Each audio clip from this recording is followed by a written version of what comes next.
अक्सर लोग पूछते हैं कि यार ए बी डी में फ़र्क क्या है, मैंने बताया भी था वीडियो, आपको सिर्फ हज के 5 दिन का फ़र्क मिल रहा है। ये कुर्बानी कंपलसरी कर दी है सही हर पैकेज के साथ। सही। जो आपके ऑपरेशंस है ना, जैसे मकतब कैटेगरी है या ये जो ट्रांसपोर्ट है, सिर्फ हज के 5 दिनों के लिए होती है। अच्छा, अस्सलाम वालेकुम। एक मरतबा दोबारा जो है वो हज 2026 से मुतालिक जो है वो आज हम आपके सामने मौजूद हैं और टाइम को मद्देनजर रखते हुए बिल्कुल शॉर्ट एंड कंसाइज इंफॉर्मेशन आपसे जो है वो पास ऑन करने की कोशिश करेंगे।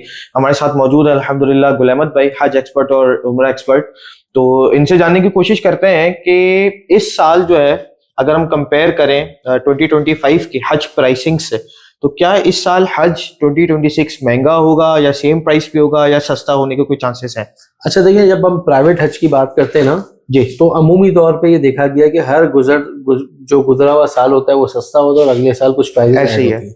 अच्छा, इस साल भी कुछ ऐसा ही रुझान नजर आ रहा है और उसकी एक सबसे बड़ी वजह ये है कि सऊदी अरब ने अपने कुछ रूल्स के अंदर हज के अंदर चेंजिंग की है। जैसे उन्होंने कुर्बानी कंपलसरी कर दी है सही हर पैकेज के साथ। सही नहीं, पहले तो ये अलग हर बंदा एजेंट जो था वो से करता था, करते थे ना, इस बार आपको पैकेज के साथ लेनी पड़ेगी प्राइवेट में। सही। सेकेंडली ये कि पहले होता था कि जैसे मकतब कैटेगरी डी वाले ना, तो वो सीट बाय सीट बस नहीं मिलती थी। सही। अगर 200 लोगों का ग्रुप है तो एक बस लेके वो चले जाते थे, कुछ लोग पैदल। अब सीट बाय सीट बस कंपलसरी हो गई है। सही। तो ऑब्वियसली उसकी कॉस्ट भी ऐड होती है। इसके अलावा कुछ चीजें और कुछ सऊदी गवर्नमेंट की तरफ से रिस्ट्रिक्शंस लगी हैं, जिसकी वजह से जो बिल्कुल बेसिक पैकेज है उसके प्राइसेस ऑब्वियसली इंक्रीज होंगे। अब कितने इंक्रीज होते हैं, जैसे मैंने एक पिछली वीडियो में भी बताया कि मुझे ऐसा लगता है कि अगर जो सरकारी पैकेज होगा उसके अंदर और बेसिक प्राइवेट पैकेज जो डिफरेंट अलग अलग ग्रुप्स कोई कितने का बेच रहा है, लेकिन हम जो सबसे लीस्ट वाला लेते थे वो और सरकारी पैकेज में 10-20 हज़ार रुपए का फर्क होता था।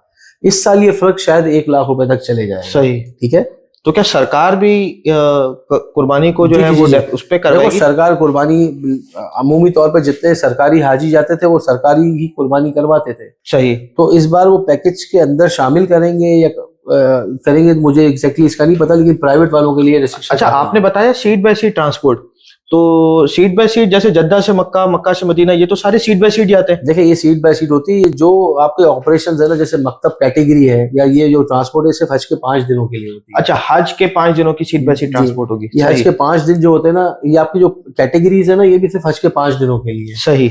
ए बी डी सिर्फ हज के 5 दिनों के लिए। ठीक हो गया। अब इन 5 दिनों की वजह से ही सारे के सारे प्राइजेस का फर्क आता है। तो जैसे लास्ट टाइम आप देखते हैं कि मुझे याद है कि हमारा 11,75,000 रुपए का हमारी पेरेंट कंपनी का पैकेज था डी कैटेगरी का, जो 27-28 दिन का था। तो मैं एक्सपेक्ट कर रहा हूँ कि वो अराउंड 12.5 लाख 13 लाख पे जाएगा। सही। ठीक है, क्योंकि अगर कुर्बानी की ऐड करने की बात करें तो 12.5 हो जाते हैं, तो उससे 50-60 हजार ज्यादा हो ऐसी है। सही। ठीक है, इसके बाद जो अच्छा इसके अलावा जो है ना, देखें कि इस तरह प्राइजेस के अलावा भी आप ये देखेंगे इस बार बहुत हज ऑपरेशन बहुत अर्ली हो रहा है। अगस्त सितंबर मैक्सिमम, ये अगस्त के एंड में आपको प्राइवेट हज मिलना शुरू हो जाएंगे। और देखिए, ये तो अब कुछ कब्रज वक्त है कहना कि ये जो 58,500 का कोटा प्राइवेट को मिला, ये कितना जल्दी फिल होगा, लेकिन लगता ऐसे है जो बहुत जल्दी हो जाएगा, बहुत जल्दी फिल हो जाएगा। ऐसे ही है, क्योंकि उम्मीदवार ज्यादा हैं आप, और एक सिर्फ फैक्टर जो बीच में अटकता है ना, वो ये अटक रहा है कि ये बहुत जल्दी पैसे लिए जा रहे हैं। लेकिन बहरहाल जिसने इरादा किया हुआ है, नियतें की हुई हैं, अपनी सेटिंगें की हुई हैं, वो ऑब्वियसली पैसे पे करेंगे।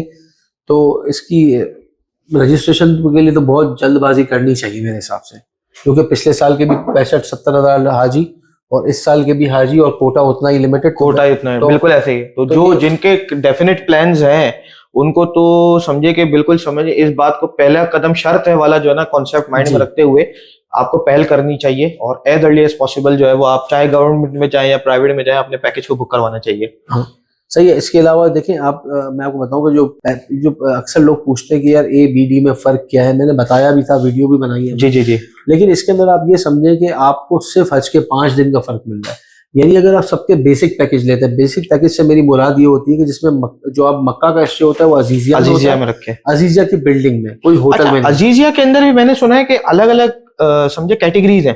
कुछ बिल्डिंग्स जो है वो इकोनॉमी भी हैं, कुछ बिल्डिंग्स इकोनॉमी प्लस हैं, कुछ ऐसी बिल्डिंग्स भी हैं जो मकतब बी और मकतब ए वालों को बहुत शानदार और जानदार किस्म की मिलती हैं। अच्छा, बिल्कुल ऐसा है, लेकिन देखिए ये जो है ना, मैं डिस्टेंस के हिसाब से बात कर रहा हूँ, होटल कैटेगरी या बिल्डिंग कैटेगरी का नहीं बता रहा। बेसिक सही। पैकेज का मतलब है कि आपको रिहाइश अजीजिया में मिलेगी, ठीक हो गया। मदीना में रिहाइश आपको नॉर्मली मरकजिया के अंदर मिल जाएगी, ठीक ठीक। और एयरलाइन और बाकी सारी जो लवाजमात है वो मिलेंगे। तो जो बेसिक पैकेज को अगर हम कंपेयर करें ना, ए बी और डी के, वो तकरीबन बराबर होता है।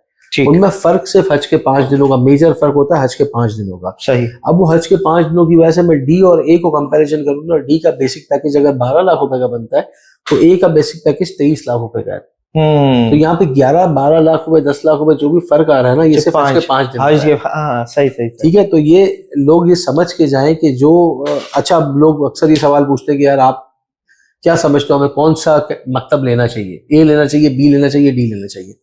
अच्छा, इसमें देखिए जिसको अल्लाह पाक ने नवाजा हुआ है, जो अफोर्ड कर सकता है, उसको ऑब्वियसली एक कैटेगरी में जाना चाहिए, लेकिन उसको अपना मकसद, एक अपना जो विजन है वो क्लियर रखना चाहिए कि आप हज के लिए जा रहे हैं। ये बड़ी गहरी। एक कैटेगरी में आपको आसानियां जरूर हो जाएंगी बहुत सारी चीजों की, लेकिन आप अपने हज के जो 5 दिन होते हैं मकसद से ना हटे। तो जो अफोर्ड नहीं कर सकता, जो बड़ी मुश्किल से पैसे जमा कर, आपको पता है 12 लाख रुपए भी एक बहुत बड़ी अमाउंट है। तो जो बेचारे लोग जमा करके अपनी पूरी जिंदगी की जमा पूंजी लगा के जाते हैं, तो ऑब्वियसली उनके पास ऑप्शन ही डी का बचता है। तो वो उनमें जाएंगे। अच्छा, अब देखे ना, कोई एक फैमिली है, वो 4 लोग हैं, हज करना चाहते हैं और मकतब कैटेगरी ए के अंदर जाते हैं, कोई अच्छी एक फैमिली है, अच्छा अर्न करते हैं, तो 1 करोड़ रुपए हो जाते हैं सिर्फ हज। ऐसे ही है। तो आप समझे कि आज के दौर में 1 करोड़ रुपए का ये 4 लोगों का हज, तो फिर वो लोग फिर या तो बी सेलेक्ट करें या फिर अपने हिसाब से डी सेलेक्ट करें। है सिर्फ 5 दिनों का फर्क। सही, बाकी चीजें सेम है। अच्छा, वो 5 दिनों में भी ऐसा नहीं है कि डी के अंदर आप, यानी मैं आपको ये समझाऊं कि एक बिल्कुल ही गया गुजरा है और दूसरा बिल्कुल, वो ऐसा नहीं होता।